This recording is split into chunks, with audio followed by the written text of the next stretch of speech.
Hi everyone, I'm Christina Srasu. Today's topic is relationship between constitutional law and administrative law. Till recently, the subject of administrative law dealt with and discussed in the book of constitutional law, and no separate independent treatment was given to it.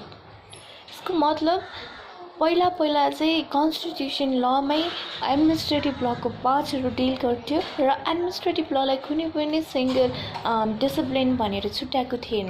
Many definition of administrative ल is include in constitution ल. Administrative लको प्रशासकीय कानुनको धेरै धेरै डेफिनेसनहरू, यसको परिभाषाहरू चाहिँ constitution ल ताकि यानि कि संवैधानिक कानुनमा चाहिँ पाउँछौँ. अकर्डिङ टु द गुडसिप गुमनले के भन्छ भने the subject of administrative law can not be understood or taught without attention to its constitutional foundation. हामीले चाहिँ यदि कन्स्टिट्युसनल फाउन्डेसनलाई ध्यान दिएनौँ भने त्यो एडमिनिस्ट्रेटिभ लको कन्सेप्ट त्यसको कन्टेन्ट चाहिँ बुझ्न सक्दैन. This true because of close relation between two of law भनेको यो दुईवटा law that is administrative law and constitution law बिच चाहिँ एकदम ठुलो सम्बन्ध छ, एकदम घनिष्ठ सम्बन्ध छ. To the early English writer there was no difference between administrative law and constitution law. यसको चाहिँ पहिलाको राइटर्सहरूले चाहिँ एडमिनिस्ट्रेटिभ ल र के अरे कन्स्टिट्युसन ल बिच कुनै डिफरेन्स छैन भन्थ्यो. सिमिलरिटिज, यसको सिमिलरिटिजहरू चाहिँ के छ भन्दाखेरि both are concern with function and affairs of गभर्मेन्टको फङ्सन र अफेयर कस्तो हुनुपर्ने भन्ने बारे बोल्छ. Both are part of public law in modern state because both govern the relationship between government and citizens. यो चाहिँ दुईवटै एडमिनिस्ट्रेटिभ ल एन्ड कन्स्टिट्युसन ल दुईवटा नै पब्लिक लको ब्रान्च हो जसले चाहिँ गभर्मेन्ट र सिटिजनको रिलेसनसिप कस्तो हुने भन्ने बारे बोल्छ. Both share a common ground and supplement each other mission to bring about administrative justice. Administrative justice ल्याउनुको लागि चाहिँ एउटा कमन ग्राउन्ड ल्याउने गर्छ. They are thus interrelated and complementary to each other, belong to one and the same family. भनेको एकदम धेरै इन्टररिलेटेड छ, एकदम अन्तर्सम्बन्धित छ. अर्को छ डिफरेन्सेसलाई चाहिँ make a list of substantive difference between constitutional law and administrative law भनेर 10 नम्बरमा पनि सोधेको छ. यसमा चाहिँ अकर्डिङ टु मिडल्यान्डको अनुसार चाहिँ कन्स्टिट्युसनल ल deal with structure and broader rule which regulate the function in detail and left to the administrative law. भनेको कन्स्टिट्युसनल लले चाहिँ स्ट्रक्चर्सहरूलाई चाहिँ ब्रोडर रूपमा डिल गर्छ अनि त्यस पछाडि डिटेल त्यसको कामहरूलाई चाहिँ एडमिनिस्ट्रेटिभ लमा छोडिदिन्छ. अकर्डिङ टु द हट फिलिपको अनुसार constitution law concern with organisation and function of गभर्मेन्टको अर्गनाइजेसन र फङ्सनसँग रिलेटेड छ. At rest while administrative law concern with that organisation and those function in motion emphasis supplied. भनेको मतलब त्यो कन्स्टिट्युसन ल चाहिँ अर्गनाइजेसन एन्ड फङ्सन अफ गभर्मेन्टको organisation र फङ्सन के हुने भन्ने बारे डिल गर्छ भने एडमिनिस्ट्रेटिभ लले चाहिँ त्यो फङ्सनलाई चाहिँ कसरी मोसनमा ल्याउने भन्ने कुरा चाहिँ इम्फोसाइज गर्छ. According to Keith remark, it is logically impossible to distinguish the administrative law from constitutional law. If constitution ललाई एडमिनिस्ट्रेटिभ लसँग छुट्याउनु भनेको चाहिँ इम्पोसिबल कुरा नै हो. यदि कसैले छुट्याउने कुरा गर्छ भने त्यो भनेको आर्टिफिसियल थिङ भन्छ. Constitution law deal with general principle relating to the organization and power of legislature, executive, judiciary and the function इन्टरेसिया toward the citizens.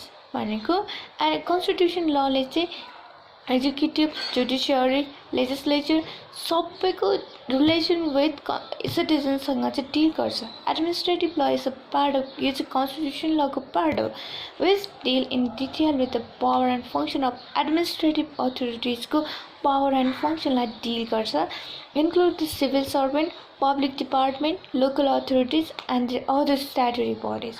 Constitution law deal with the fundamental while the administrative law with detail. भनेको constitution law ले चाहिँ fundamental principles हरु deal गर्छ भने administrative law ले चाहिँ detail रूपमा deal गर्छ.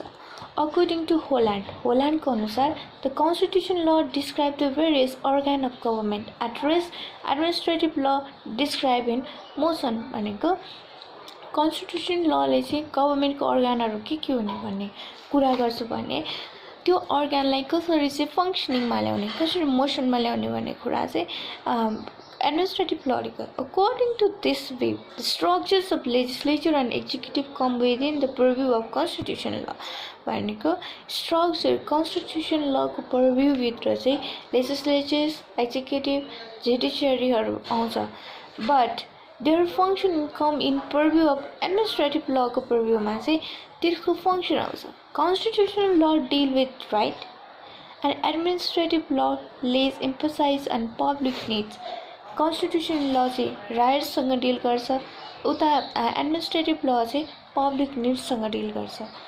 However, dividing the constitutional law and administrative law is a matter of covenants because every student of has to come some constitutional law पनि पढ्नु पर्छ.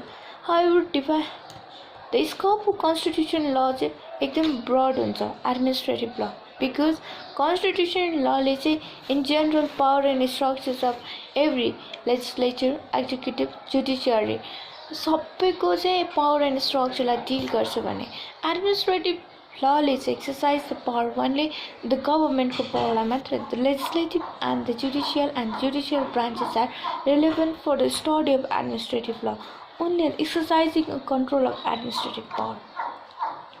Constitutional law is supreme law of land.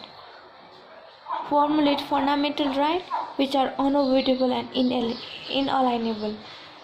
Hence, it is superseded all the law including administrative law. Constitution law भनेको एउटा supreme law हो, एउटा सोभरेन law हो जसको माथि चाहिँ केही हुँदैन.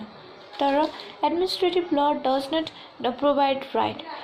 एडमिनिस्ट्रेटिभ लले राइट पनि प्रोभाइड गर्दैन. Purpose the funda providing principle rules and procedure for remedies to protect and safeguard the fundamental right. Administrative law is tool for implementation of constitution law को implementation गर्ने tool पनि हो भन्छ. constitution law को चाहिँ एकदम लामो हिस्ट्री छ, पहिलादेखि नै independent law को रूपमा आएको, but administrative law has a very short history. It has short history because यो एकदम धेरै पछि आएको constitution law भन्दा.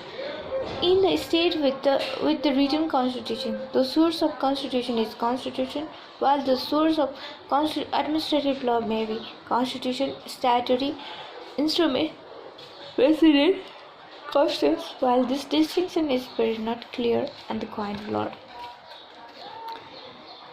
First distinction 1. Constitution law is a genus of constitution. Administrative law is a species of constitution. 2. It deals with the structure of state,